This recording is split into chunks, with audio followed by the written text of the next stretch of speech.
ఒక అడవిలో ఒక చెట్టు పైన చాలా పావురాలు నివసిస్తూ ఉండేవి. కానీ ఒకటితో ఒకటి గొడవపడి ఐకమత్యంగా ఉండేవి కావు. అవి ఒక్కొక్కటి వేరువేరుగా ఎగురుతూ ఉండేవి. అదే అడవిలో ఒక గ్రద్ద ఉంది. అది తరచూ పావురాలను బట్టి తినేది. రోజు రోజుకి తగ్గిపోతున్న పావురాల సంఖ్య పావురాల్లో కంగారు భయం పట్టుకుంది. అవన్నీ కలిసి ఒకరోజు సమావేశమై ఈ సమస్యను ఎలా పరిష్కరించుకోవాలో ఆలోచించసాగాయి. మనం ఒక్కొక్కరం ఎగరడం వల్ల గద్ద మన మీద దాడి చేస్తుంది. అదే మనం అందరం కలిసి ఎగిరితే అదేమి చెయ్యలేదు. కాబట్టి అందరం కలిసి ఉందాం అన్నది ఒక పావురం. ఆ మరుసటి రోజు నుండి పావురాలన్నీ గుంపులుగా ఎగరసాగాయి. దాంతో గద్ద దాడి చేయలేకపోయింది. అందువల్ల ఆహారం దొరకడం కష్టమైంది. ఒక ఉపాయం పన్ని గద్ద పావురాల దగ్గరికి వెళ్ళి, నేను మిమ్మల్ని చంపడానికి రాలేదు, మీతో స్నేహం చేయడానికి వచ్చాను అంది.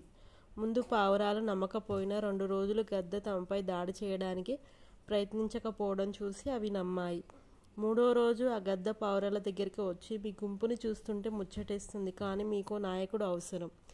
నాయకుడు అంటే మీరు మరింత బలంగా ఉండవచ్చు అంది. పావురాల్లో ఎవరు నాయకుడిగా ఉండాలో వాటికి అర్థం కాలేదు.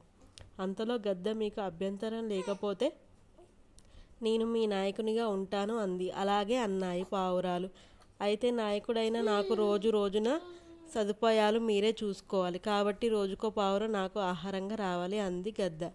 పావురాలకి గద్ద దుర్బుద్ధి అర్థమైంది. వెంటనే అవన్నీ కూడబుచ్చుకొని గద్దని తరిమేశాయి. ఆనాటి నుండి అవి కలిసిమెలిసి జీవించసాగాయి.